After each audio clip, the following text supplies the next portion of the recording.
پھر وہ خالی کسی بے آب و گیا وادی میں چھوڑ کے آنا ہو تو وہ یہ پوچھتی ہیں کہ کیا اللہ تعالیٰ نے حکم دیا ہے؟ اگر اللہ نے حکم دیا ہے تو وہ تو مجھے ضائع نہیں کرے گا. تو وہ یکسوئی کہاں سے آتی ہے؟ وہ اللہ پر ایمان اور تعلق ہوتا ہے کہ میرا رب اور میں، ہمارا کنیکشن ہے اور وہ مجھے ایسے نہیں چھوڑے گا. پھر رب پہ بھروسہ بھی اتنا ہوتا ہے کہ وہ مجھے ضائع تو نہیں کرے گا، وہ میرے لیے کچھ نہ کچھ تو دے گا. وہ مجھے یہاں پہ زمزم کا کنواں اس وقت نظر نہیں آ رہا، نہیں پتا کہ آگے کیا ہوگا. بیٹے کو قربانی کے لیے لے جایا جا رہا ہے تو مجھے نہیں پتا کہ آگے کیا ہوگا، لیکن اس وقت کوئی شکایت نظر نہیں آتی، کوئی سوال جواب نظر نہیں آتے. بس یہ یقین ہے کہ اللہ رب العالمین ہمارے ساتھ ہے، یہ یقین ہے کہ اللہ رب العالمین مجھے ضائع نہیں کرے گا، اور یہ یقین ہے کہ اللہ تعالیٰ میرے لیے یقیناً کچھ نہ کچھ بہتر لائے گا، اور وہ اللہ تعالیٰ لایا لیکن آزمائش سے گزرنے کے بعد. لفظ آزمائش بھی یہاں سمجھنے کی ضرورت ہے. ہر انسان کی زندگی میں آزمائشیں ہوتی ہیں، اور وہ آزمائشیں ظاہر ہے وہ ٹیسٹ اور امتحان ہوتا ہے جو ہم میں سے ہر ایک فیس کرتا ہے کسی نہ کسی شکل میں. کسی کے لیے وہ تکلیف ہوتی ہے، کسی کے لیے وہ مالی معاملات ہیں، کسی کے لیے وہ انسانوں کی طرف سے ہے، کسی کے لیے وہ خدا نہ خواستہ بیماری کی شکل میں. تو گزرتی ہوئی زندگی میں جس طرح اللہ تعالیٰ آپ کا تعلق اور اللہ پہ بھروسہ چیک کرتا ہے، وہ ان آزمائشوں کی شکل میں آتا ہے. اور یہی ہمیں بار بار حضرت حاجرہ اور حضرت سارہ کی زندگی میں نظر آتا ہے کہ وہ آزمائشیں ایک کے بعد ایک آ رہی ہیں. شہر سے نکالا جانا ایک بڑی آزمائش ہے، گھر کی آزمائش، سیٹل لائف چھوڑنے کی آزمائش، کہیں ایسی جگہ پہ لا کے بسا دینا جہاں کوئی فیسلٹیز نہیں ہے، یہ ایک دوسری طرح کی آزمائش ہے. شوہر جو کہ نبی ہیں ان کا ہر حال میں ساتھ دینا، یہ بھی ایک آزمائش ہے. اور پھر اولاد کے سامنے آزمائش آنا واقعتاً والدین کے لیے ہی آزمائش ہوتا ہے، تو اپنے بیٹے کو قربانی کے لیے پیش کرنے پہ آمادہ ہو جانا، یہ بھی ایک طرح کی آزمائش ہے. تو یہ تمام آزمائشوں سے گزر جانا ممکن ہی نہیں تھا اگر اللہ سے تعلق اور ایمان نہ ہو، ورنہ تو انسان ہم سب کے ساتھ جو ہوتا ہے، ہم پینک ہوتے ہیں، ہمیں ایگزائٹی ہوتی ہے، ہمیں ڈپریشن ہوتا ہے، ہمیں سمجھ میں نہیں آ رہا ہوتا چیزیں. اللہ تعالیٰ پہ ایمان اور رب پہ تعلق اور یہ یقین کہ میرا رب میرے ساتھ ہے اور وہ میرے لیے راہ نکالے گا، انسان کو بہت ساری چیزوں سے آسانی سے گزار دیتا ہے. اور یہ یقین بھی کہ یہ آزمائش اصل میں میرے لیے درجات اور حاصل کرنے کا اور جنت کی طرف بڑھنے کا ایک ذریعہ ہے. پھر اس کے ساتھ ساتھ یہی ایمان کچھ کوالٹیز بھی پیدا کرتا ہے جس میں ہمیں بہت زیادہ ڈیٹیل سے ایک واقعہ ملتا ہے حضرت سارہ کا. اور وہ واقعہ یہ ملتا ہے کہ بہت خوبصورت تھیں، اور جب حضرت ابراہیم کے ساتھ آئیں تو اس وقت کی جاہلیت کے دور کی تمام چیزوں کے مطابق ایک بادشاہ تھا جو کہ چاہتا تھا کہ وہ ان سے تعلق استوار کرے.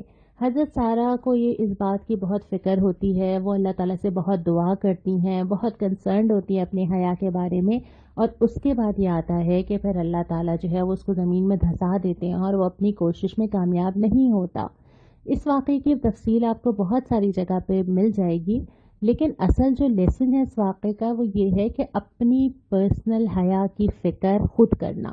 اگرچہ اسلام میں مرد اور عورت دونوں پہ یہ ذمہ داری ڈالی گئی ہے کہ معاشرے میں حیا کا نظام قائم کریں، پوری سورہ یوسف پڑھا دی جاتی ہے کہ مرد اپنی حیا کو کیسے قائم رکھے، بار بار ہدایات کی جاتی ہیں کہ عورت اور مرد دونوں اپنی حیا کے ذمہ دار ہیں.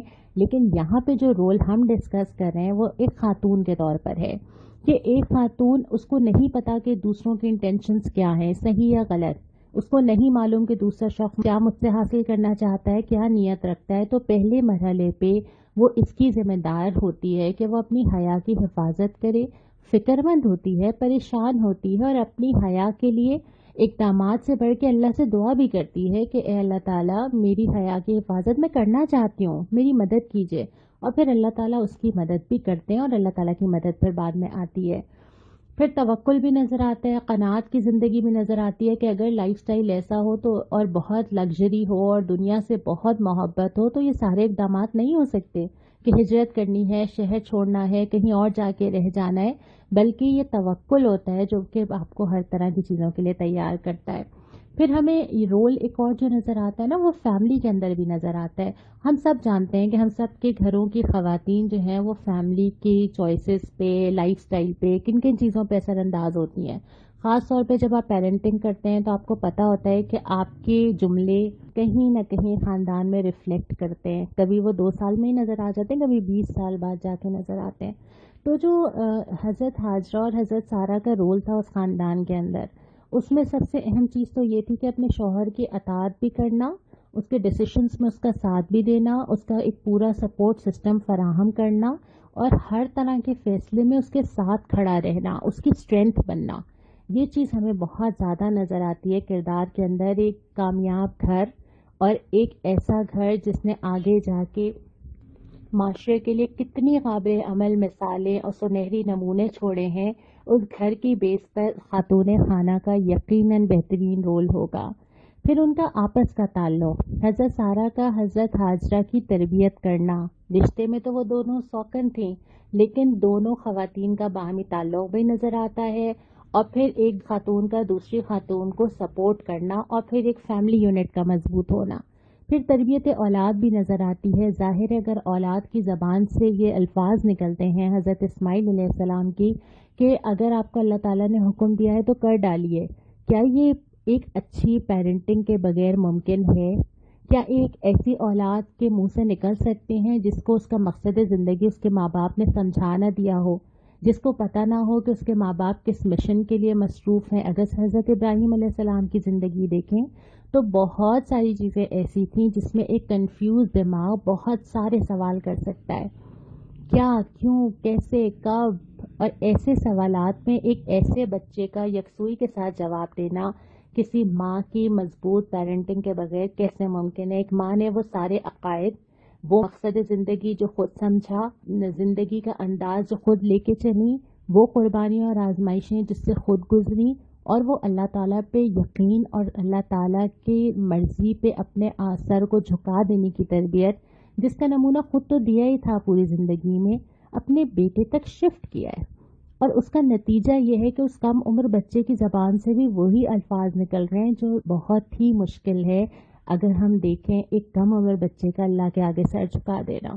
تو یہ ساری چیزیں ہم جب واقعات دیکھتے چلے جاتے ہیں تو ہمیں اندازہ ہوتا ہے کہ یہ وہ خواتین ہیں جن کا بڑا کردار ہے اس تمام سنت کے اندر جس پہ میں اور آپ آج عمل کر رہے ہیں.